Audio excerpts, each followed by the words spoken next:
Je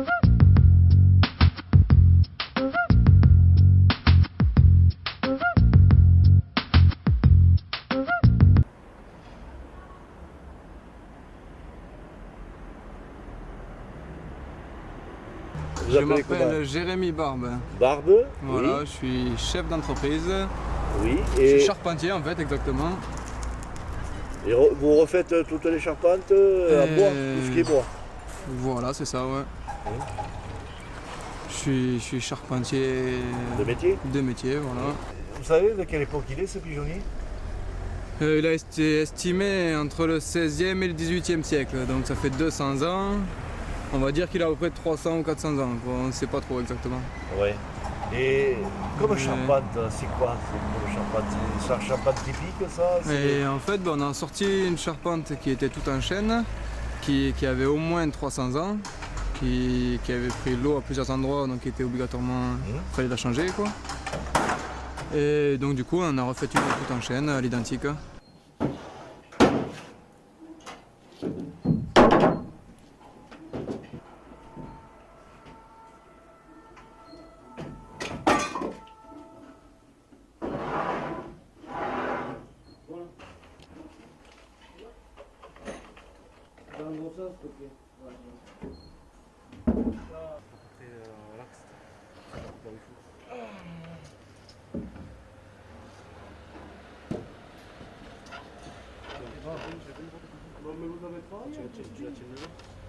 C'est du chêne d'où qui vient d'où? Celui-là, c'est du chêne du coin. Du coin? Ouais, voilà, des coteaux de Moissac. Des coteaux de Moissac. Hein, Voilà, ouais. Ouais. Il a été sélectionné petit à petit, quoi. Alors je vois que là il y a. C'est quoi ça? Il y a une demi-fenêtre. C'est où rentrent les pigeons? Voilà, c'est ça. Il y avait deux lucarnes en général sur Ouais. le pigeonnier, une lucarne pour l'atterrissage et une lucarne pour le décollage. Ah oui. Il y en avait une qui s'était effondrée il y a déjà au moins 100 ans. Moi je suis Monsieur Lafaille. La faille, alors qu'est-ce que vous avez fait comme travaux ici là?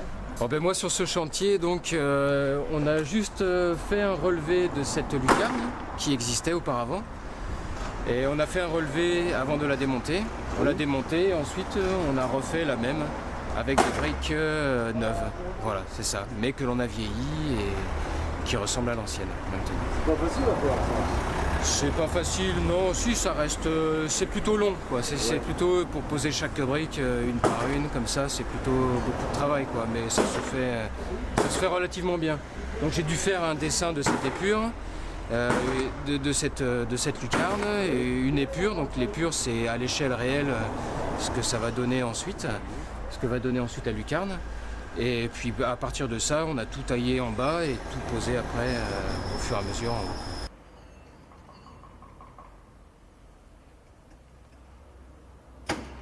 Ah, moi je suis M. Smolorzik et j'ai travaillé sur le pigeonnier pour le bâtiment, le gros œuvre, c'est-à-dire tout le décrépit, réfection des briques autour, retouche des voûtes du bâtiment. Et à côté de ça, quelques moulages par rapport au Proxitane qui est en haut. Et voilà. Bon, c'est un travail plaisant de restaurer un pigeonnier. C'est un travail plaisant, difficile mais plaisant. C'est vrai que c'est quelque chose qui nous tient à cœur. Et les vieux bâtiments, comme les vieilles fermes, les pigeonniers, c'est toujours agréable de participer à ça.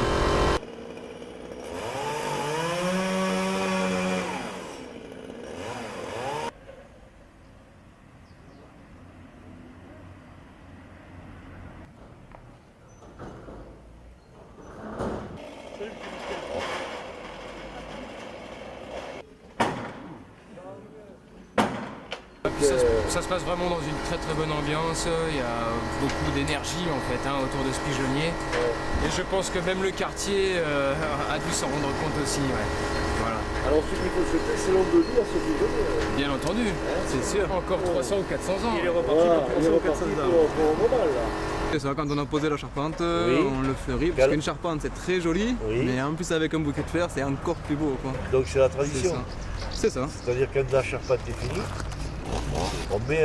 On la fleurit et voilà, c'est une occasion de faire la fête. Et ce pigeonnier là, il appartient à qui? À moi. Ah, c'est vous qui l'avez acheté? C'est moi, oui. Vous Vous allez faire quelque chose déjà? On a comme projet de faire un petit resto bio en fait. Pardon, un petit? Un petit restaurant bio.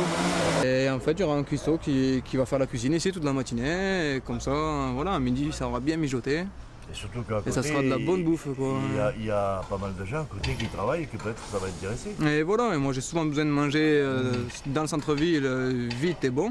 Et il va y avoir quelque chose là, au Premier étage, j'aimerais bien faire une petite salle pour manger les jours où il pleut, quoi. D'accord. Mais bon, très succès, hein. Deux petites tables. Et pour monter, il y a un escalier là ou... On va bâtir un escalier extérieur, Ah d'accord. en brique foraine et un pierre de taille. Ah d'accord. C'est bien, ouais. Voilà, c'est en accord avec les bâtiments de France.